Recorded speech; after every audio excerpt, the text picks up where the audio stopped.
لیکن یہ اتنا زیادہ اعتماد جو ہے نا رانا صاحب، آپ کی باتوں سے مجھے لگ رہا ہے کہ پی ٹی آئی کے جو شواہد ہوں گے وہ اس بات کے عکاس اور غماز ہوں گے ان کے خلاف کہ وہ واقعی میں اس طرح کی جماعت ہے جو پاکستان مخالف ہے. کچھ ہمیں بھی کچھ روشنی ڈال کر دکھائیں کہ ایسے کیا حقائق ہیں، کیا شواہد ہیں جو کہ آپ بہت زیادہ کانفیڈنٹ ہیں کہ پی ٹی آئی کے اوپر پابندی لگے گی، اتحادی بھی مان جائیں گے، عدالتیں بھی مان جائیں گی. میں دیکھیں 2014 کا دھرنا آپ کو بتایا، اور میں 2018 کا الیکشن تھا تو وہاں میری سپیچز اٹھا کے دیکھیے، اس وقت میں نے سپیچز کی تھی. یہ شاید اس وقت میں اکیلا ہی تھا کہ عمران خان کسی طرح بھی پاکستان کے لیے ٹھیک نہیں ہے، اس پاکستان کے مفاد میں نہیں ہے، یہ پاکستان کو کمزور کرے گا. اگر کہیں تو میں آپ کو اس کے پہنچوا دوں گا ریکارڈنگ وغیرہ بھی.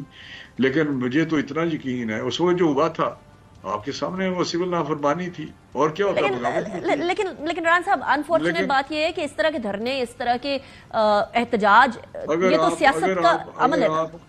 اگر آپ آئی نہیں یہ باتیں نہیں ہوتی.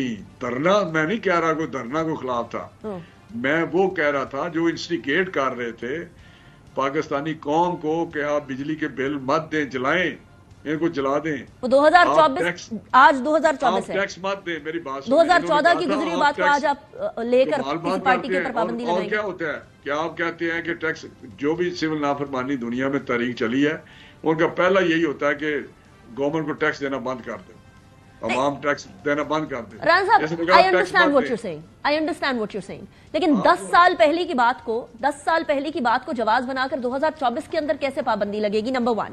نمبر 2، یہ تو حقیقت ہے نا کہ اس ٹائم پر نیشنل اسمبلی میں سب سے بڑی جماعت نمبر وائز پاکستان تحریک انصاف ہے. تو اگر آپ پابندی لگاتے ہیں تو ایک اور سیاسی بحران کھڑا ہو جائے گا، اس کو کیسے مینج کریں گے؟ دیکھیں انہوں نے ریزائن کیے تھے تو اس وقت بھی مینج ہو رہا تھا. اگر میجورٹی وہاں بیٹھی ہوئی ہے اور اس کو پتا ہے یہ سارے انہوں نے ریزائن کر دیے تھے پی ٹی آئی والوں نے. جب ہماری پی ڈی ایم کی گورنمنٹ تھی یہ اسمبلی سے باہر چلے گئے سارے جتنے بھی یہ لوگ تھے. پتہ نہیں اس وقت نمبر ان کا کیا تھا، 150 تھے یا اس کے نیچے تھے یا جو بھی تھے.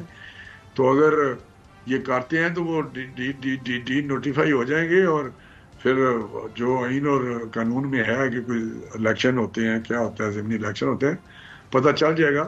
لیکن خدا نہ خواستہ ایسی نہیں کوئی چیز کہ اگر کوئی منارٹی وہاں پہ کسی وقت بھی اگر اسمبلی سے نکلتے ہیں تو اس کا مطلب سسٹم گر جائے گا.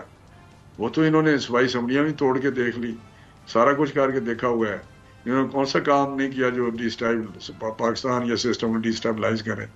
بہرحال یہ آپ ایسی باتیں کر رہے ہیں جو بڑی پری میچور ہیں. اس وقت آئے گا تو اس وقت آپ کو پتہ چل جائے گا کس طرح سچویشن بنتی ہے. رانا صاحب ویسے حکومت کا یہ تھوڑا سا لائن ایک دم سے تبدیل ہوئی ہے. ابھی حکومت کو تقریباً 4 مہینے اور کچھ دن ہوئے ہیں.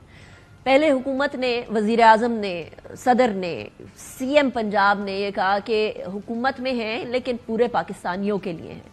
ہاتھ بڑھایا کہ پاکستان تحریک انصاف آئے، گفتگو کرے، بات چیت کرے. ان 4 مہینوں میں ایسی کیا چیز تبدیل ہو گئی کہ بات چیت بہت پیچھے اور اب بین سامنے آ رہا ہے؟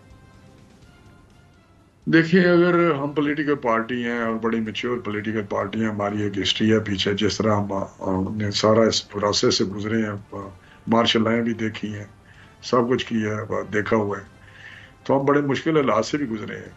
تو ہم تو اس وقت بھی پی ٹی آئی کو کہہ رہے تھے جب ان کی گورنمنٹ تھی کہ آپ اس قسم کے کام مت کریں. آپ تقریریں ہماری اٹھا کے دیکھیں ہمارے ممبرز کی، آپ کل کو یہ بھگتنا پڑے گا آپ کو، آپ یہ کام مت کریں.